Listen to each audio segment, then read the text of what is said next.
મિત્રો નમસ્તે મિત્રો, પૂજા વિદ્યાલયમાં હાર્દિક તમારું સ્વાગત છે. આજે આપણે ધોરણ 8 વિષય ઇંગ્લિશમાં રિવિઝનનો અભ્યાસ કરીશું. મિત્રો, તમે ધોરણ 8માં unit 1 Q for question, unit 2માં LMAB learn more be brighter, unit 3માં વોટ વેર યુ ડુઈંગ અને યુનિટ 4 સનપુર, ચારે ચાર યુનિટનો આપણે એક્ટિવિટી 1 થી એક્ટિવિટી 12 સુધી અભ્યાસ કર્યો. આજે મિત્રો આપણે ચારે ચાર આ યુનિટના જે રિવિઝન એટલે પુનરાવર્તનનો આજે આપણે અભ્યાસ કરીશું. મિત્રો, તમે જાણો છો કે યુનિટ 1માં ક્યુ ફોર ક્વેશ્ચન, ક્યુ એટલે ઓપ્શન આપવા, પ્રશ્નોના ક્યુ એટલે ચાવી, ક્વેશ્ચન એટલે પ્રશ્નોના જે તમને વિકલ્પો આપવા, કી આપી. એવા દાખલા તરીકે આપણા ટીવી સિરિયલમાં KBC કોણ બનેગા કરોડપતિ, આ શાહરૂખ ખાનની સ્ટાર પ્લસની 10 કા 10, આવી ઘણી બધી સિરિયલો તમે જોઈ હશે. અને એમાં ક્વેશ્ચન પૂછનાર એન્કર, રન નોંધનાર સ્કોરર, ટાઈમ કીપર અને આ બધું હેન્ડલિંગ કરનાર એક કરતા પણ હોય છે. તો ક્યુ ફોર ક્વેશ્ચનનો આપણે અભ્યાસ કર્યો. LMBB learn more be brighter, વધુ ભણો ને વધુ તમારી કારકિર્દી ઉજ્જવળ કરો. વોટ વેર યુ ડુઈંગ, તમે શું કરી રહ્યા છો એનો અભ્યાસ કર્યો. અને સન વિશે અભ્યાસ કરો. ચારે ચાર લેસનનું આજે આપણે રિવિઝન કરવાનું છે. તો રિવિઝનમાં જોઈએ match the musician with musical skill they are known for, one is done for you. એટલે કે નીચે જે ચિત્રો આપે છે એના નીચે આપણે એમના વિશે વિગત આપી તો મેચ કરવાનું. દાખલા કે નંબર 1માં કિશોરી આમોરકર, એ લેખકે આપેલું છે હિન્દુસ્તાની ક્લાસિકલ વોકલ, એટલે ક્લાસિકલ મ્યુઝિકના જે જાણીતા સંગીતકાર હતા એ કિશોરી આમોરકર. હવે નંબર 2માં જોઈએ મિત્રો playing on the flute. Playing on the flute તમે જાણો છો કે હરિપ્રસાદ ચૌસરિયા, એમાં પણ બીજા લાઇનમાં પહેલું ચિત્ર છે એ આપણું પ્લેઇંગ ઓન ધ ફ્લ્યુટ, એ જાણીતા આપણા વાંસળી વાદક હતા. હવે નંબર 3માં જોઈએ playing on the sarod. Playing on the સરોજમાં પહેલી લાઇનમાં પહેલું ચિત્ર અમજદ અલી ખાન, એ સરોજ વાદક હતા. નંબર 4માં જોઈએ playing on the shehnai. Playing on the શેરવાનમાં Bismillah Khan. Number 5 singing ghazal, એ છેલ્લી લાઇનમાં બેગમ અખ્તર. અને પ્લેઇંગ ઓન ધ સિતાર, એ પહેલી લાઇનની વચ્ચે રવિશંકર. તો મિત્રો ફરીથી જોઈએ Hindustan classical vocal Kishori Amonkar, playing on the flute Hariprasad Chaurasia, playing on the sarod Amjad Ali Khan, playing on the shehnai Bismillah Khan, singing ghazal Begum Akhtar અને playing on the sitar વાદક Ravishankar.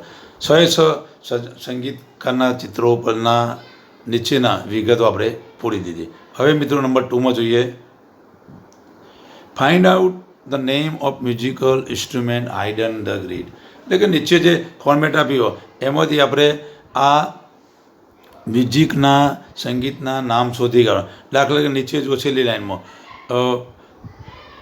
તમે જોઈ શકો કે નીચેમાં છેલ્લેથી તબલા, TABLA, તબલા. તમે જાણો છો કે તબલામાં દાખલા તરીકે જોઈએ તબલામાં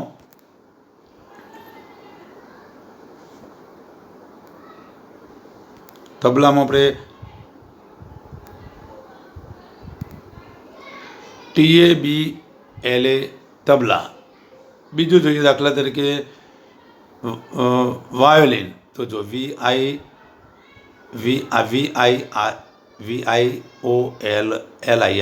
આ રીતે આપણે આ ચોરસમાંથી પછી ફ્લૂટ છેલ્લી લાઇનમાં FLUTE.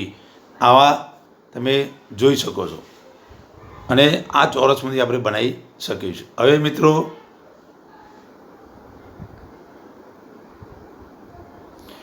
નંબર 3માં કમ્પ્લીટ ધ ટેબલ. કમ્પ્લીટ ટેબલમાં મિત્રો જોઈશું આપણે કે ભાઈ a game which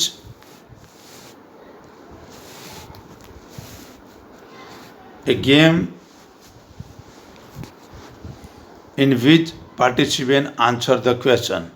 A game which the participant answer. C sir એટલે કે ગેમમાં જે પાર્ટિસિપેન્ટ જે ભાગ લેનાર જવાબ આપે એને શું કહીશું? કોન્ટેસ્ટ. એટલે કોન્ટેસ્ટ એટલે સ્પર્ધક. નંબર 2માં જોઈએ person who keep record point in the competition. એસ મીન્સ સ્કોરર. નંબર 3માં જોઈએ the energy we get from the sun. તો સોલર એનર્જી. નંબર 4માં a person who fight to make his her country free. Freedom fighter. દરેકમાં જુઓ છો તમે. બીમાં આપણે પૂરું નામ લખવાનું. સીમાં આપણે એના કી આપ્યા, કી ઉપરથી પૂરું કરવાનું. નંબર 5માં જોઈએ a person who hosts program of competition. Anchor એટલે કરતા હતા. 6માં જોઈએ a person who steal thing money from other house. તો એ પર્સન હુ સ્ટીલ ચોરી કરે તો શું કહેવાય? ચોર. તો થીપ. આગળ જોઈએ a person who play music. તો મ્યુઝિશિયન. નંબર 4માં yesterday was an unlucky day for Arif and his friend. Write the happen to everyone the first done the for you. મિત્રો તમે જોઈ શકો છો કે અહીંયા એક લેખકે ઉદાહરણ આપ્યું છે કે ભાઈ અરીફ એ ગઈકાલે અનલકી હતો, એનો દિવસ થોડો ખરાબ હતો, તો એને કેવા એનાથી ભૂલો થઈને કેવા વાક્યો બન્યા એ તમે જોઈ શકો છો. કૌંસમાં આપ્યું છે કટ પેસ્ટ સેવ. હવે મિત્રો આપણે બનાવીશું કે જુઓ Arif cut his face when he was shaving. લેખક આપણે એક ઉદાહરણ આપ્યું છે. બીજું જોઈએ Shailesh hurt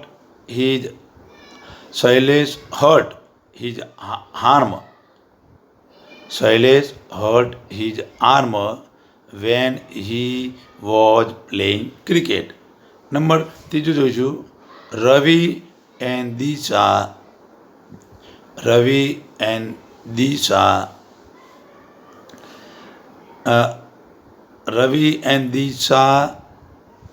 are chasing dog when it was running. Imroj find his fly when he was eating soup. Sanskrit has bang tree when he was driving. Dvija burned his finger when he was cooking. એટલે મિત્રો તમે ઉપરના ઉદાહરણ પરથી તમે જોઈ શકો છો કે કટ અને સેવ જે ઉદાહરણ કટ એટલે કાપવું, સેવ એટલે સેવ, એ ક્રિયાપદોથી વાક્યો પૂરા કરવાના. હવે મિત્રો એક્ટિવિટી 5માં જોઈએ match the sentence with their answer. આપણે સેન્ટેન્સ કે why don't you ask him because. જો પહેલાંનું ત્રીજું આવશે because I have never met him. બીજું why don't you join us for the movie.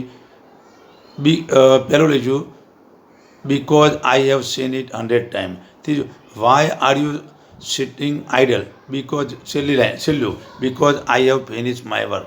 અને why don't you read this book because I have read it. એટલે આપણે match એ અને બી જો એના આ નીચે 1, 2, 3, 4 આ જે આપ્યા છે એ વાક્યો આ નીચે લખી દેવાના છે. નાવ રાઇટ ધેમ બિલો. હવે મિત્રો 1, 2, 3, 4 વાક્યો લખી છે. જોઈન ધ સેન્ટેન્સ એ અને બી. આમાં પણ આપણે વાક્યો જોડવાના છે. મિત્રો પહેલું છે એ અને બી અને નીચે એક્ઝામ્પલ આવ્યા કે when I enter the principal office he was advising my when I entered the principal office, he was advising my friend. તો પહેલું જોઈશું આપણે, my neighbor knocked at the door when my neighbor knocked the door because the monkey was jumping here and there. એટલે પહેલાનું કયું આવશે? પાંચમું. એ joint કરીને આપણે વાક્ય લખવાનું. When I entered the principal of office, he was advising my friend. બીજાનું પહેલું, I peeped into the cage. I peeped on the cage. I was ત્રીજાનું બીજું, I was talking dinner last Sunday. I met the doctor because he was consulting the patient. I met the musician when he was playing wonderful tune on the instrument. એટલે means એની બીને match કરવાના છે. મિત્રો હવે activity સેવનમાં read the following passage carefully answer the question. Today we have competition in our school. Manthan, a student of standard 8, is an anchor of the competition. He is very talkative and like to read about every field. એટલે મંથન એ ધોરણ 8નો વિદ્યાર્થી હતો. આજે મંથનની સ્કૂલમાં ક્વિઝની competition હતી અને તે વાતોડિયો હતો અને ખૂબ એક્ટિવ હતો અને તે આજે આ કોમ્પિટિશનનો એન્કર એટલે કરતા હતો. he always ask question to his friend. તે હંમેશા તેના મિત્રોને પ્રશ્ન પૂછતો હતો.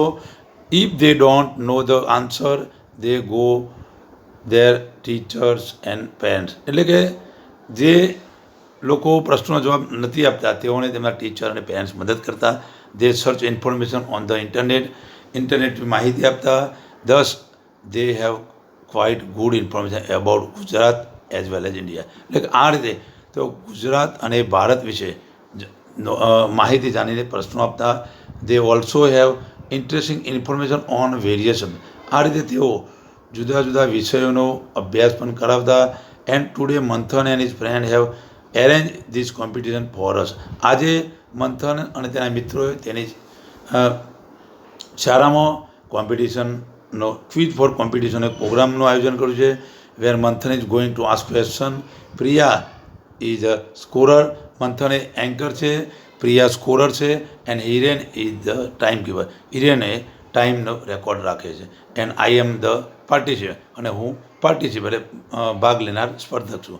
હે friend, the competition is going to start. ચાલો મિત્રો હવે કોમ્પિટિશન શરૂઆત થાય છે. So bye for just now, I will come back soon with the trophy. એટલે કે જે વિજેતા બનશે એને ટ્રોફી મળશે. ક્વેશ્ચન પહેલું જોઈએ મિત્રો. આ પેરેગ્રાફ પરથી આપણે પ્રશ્નોના જવાબ આપવાના છે. જે પેરેગ્રાફ આપ્યો કે ભાઈ today we have the competition in our school મંથનની સ્કૂલમાં જે કોમ્પિટિશન એના પરથી પહેલો પ્રશ્ન જોઈએ મિત્રો. What is the competition about? સ્પર્ધા શાના વિષયથી?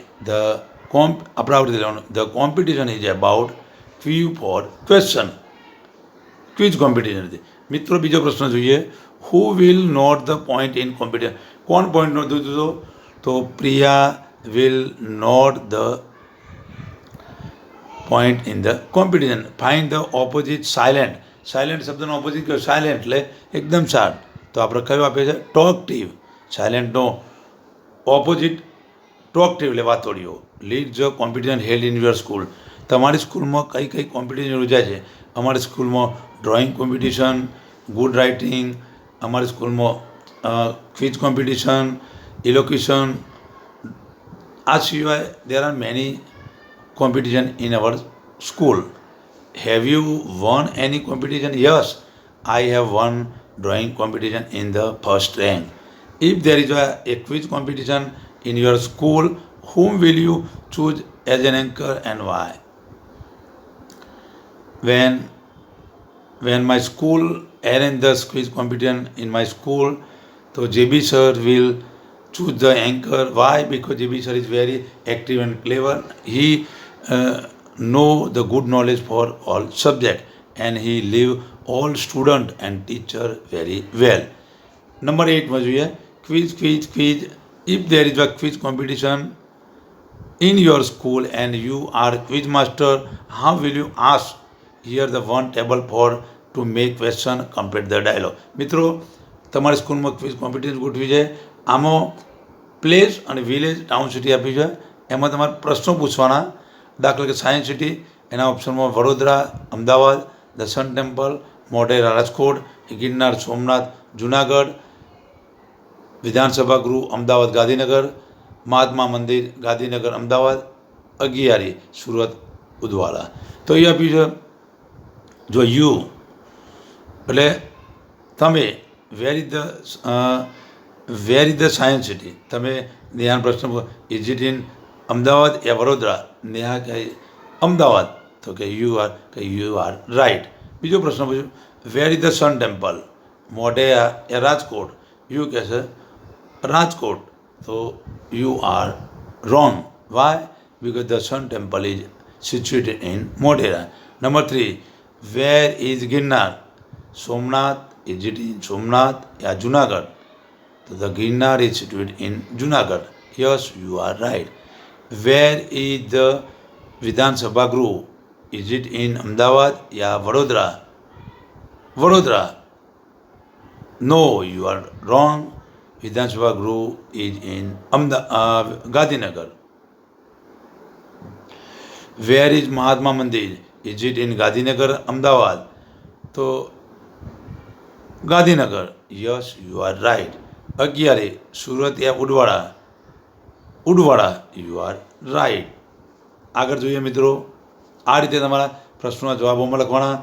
હવે નંબર 9, એક એક્ટિવિટી બહુ સરસ મિત્રો એક્ટિવિટી 9 આપી છે.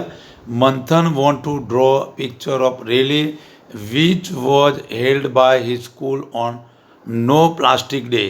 Can you help him to make some slogan? એટલે કે મંથને તેમની સ્કૂલમાં નો પ્લાસ્ટિક ડેનું એક કોમ્પિટિશન યોજ્યું છે. પહેલાંમાં જુઓ પ્લાસ્ટિક બેગ, પ્લાસ્ટિકના બધા જુદા જુદા આપણા થિંગ્સ, પ્લાસ્ટિક બોટલ, પ્લાસ્ટિકનો વેસ્ટ બોટલ, પાણી, પ્લાસ્ટિકની ઘણી બધી બોટલો, એના ઉપરથી આપણે નીચે સ્લોગન બનાવે છે. Now write them in your school compound and use your village town. We are no use plastic bottle, we use the metal bag. We are no plastic bag, we use the paper bag. We are no use the plastic pen, plastic comb, plastic our home basket, cups. We use an metal, yeah, we use the sand because the plastic is very effect for you. એટલે આ મંથનની સ્કૂલમાં નો plastic day. આજે મિત્રો જાણો છો કે પ્લાસ્ટિકનો દિવસે દિવસે એટલો બધો ઉપયોગ વધી ગયો છે અને એના કારણે કેન્સરના દર્દીઓ ગુજરાત અને ભારતમાં કૂદકે અને ભૂસકે વધતા જોવા મળે છે. તો મિત્રો આપણે પ્લાસ્ટિકથી જેટલા દૂર રહીશું એટલું આપણે પોલ્યુશન ફ્રી ગુજરાત અને ભારત બનાવીશું અને આપણા હેલ્થ માટે પણ ખૂબ જરૂરી છે. 10 જોઈએ use dictionary to complete the table. હવે મિત્રો આમાં તમારે ડિક્શનરીનો ઉપયોગ કરવાનો છે. ડિક્શનરીમાં આલ્ફાબેટમાં લખી જુઓ I am on the page with the head word start. I want to find the word pencil so I will go back from this page. એટલે કે મિત્રો તમે ડિક્શનરીનું પેજ કાઢ્યું સ્ટાર્ટ શબ્દથી. સ્ટાર્ટ શબ્દ એ શરૂઆત છે. અમે લેખકે આપ્યો એ word from the found, forward, back અને સેમ પેજ. તો પેન્સિલ શબ્દ આપ્યો તો સ્ટાર્ટની બેક આપી છે. હવે સ્ટેશન શબ્દ. હવે સ્ટેશન શબ્દ મિત્રો તમે જુઓ છો કે આપણે ડિક્શનરીમાં જે સ્ટાર શબ્દ આપ્યો હોય હવે એના તમે મિત્રો જાણો છો કે ભાઈ સ્ટેશન શબ્દ બેગ આવશે. કેમ કે પેન્સિલ પછી તૂથ પણ બેગ આવશે. બુલોક એ ફોરવર્ડ આવશે. સ્ટાર્ટ શબ્દથી કયા શબ્દો બેક અને ફોરવર્ડ? તો સ્ટાર્ટ શબ્દથી પેન્સિલ, સ્ટેશન અને તૂથ બેક આવશે. બુલોક, ઓફિસ અને કિચન ફોરવર્ડ આગળ આવશે. યલો બેક આવશે. મિડલ એ ફોરવર્ડ આવશે. ટ્રેન એ બેક આવશે અને ડિટેક્ટિવ એ ફોરવર્ડ એટલે આગળ અને બેક એટલે પાછળ. અને સેમ પ્લેસમાં દાખલા તરીકે સ્ટેશન અને સ્ટાર્ટ. તો સ્ટેશન અને સ્ટાર્ટ એ સેમ પેજ પર આવશે. હવે આગળ મિત્રો જોઈએ વોકેબલરી. હવે આવતા પીરિયડમાં એટલે કે મિત્રો હવે પછીના યુનિટમાં આપણે ગ્રામર ભણીશું અને જે વોકેબ્યુલરી આપણે ઇંગ્લિશમાં આપી છે એથી ઝેડ સુધી એ મિત્રો ABC તમે દરરોજ મિત્રો આજે એ કાલે બી રોજે રોજ ABCDથી જે ઝેડ સુધી તમે તમારી નોટમાં આ આલ્ફાબેટિક સ્પેલિંગો લખજો, જેથી વોકેબ્યુલરીથી તમારું નોલેજ, તમારું કન્ટેન્ટ પાવર વધશે અને એના કારણે મિત્રો તમે સારું અંગ્રેજી બોલી લખી શકશો અને અંગ્રેજી પર સારો કમાન્ડ ધરાવશો. તો મિત્રો આજે આપણે ધોરણ 8 વિષય ઇંગ્લિશમાં યુનિટ 1 થી 4 અને રિવિઝન પૂરું કર્યું. આપણી ટેક્સ્ટ અહીંયા પૂરું થાય છે. હવે પછીનું આપણું લેક્ચર ગ્રામરમાં લઈશું. મિત્રો આવજો, બાય બાય.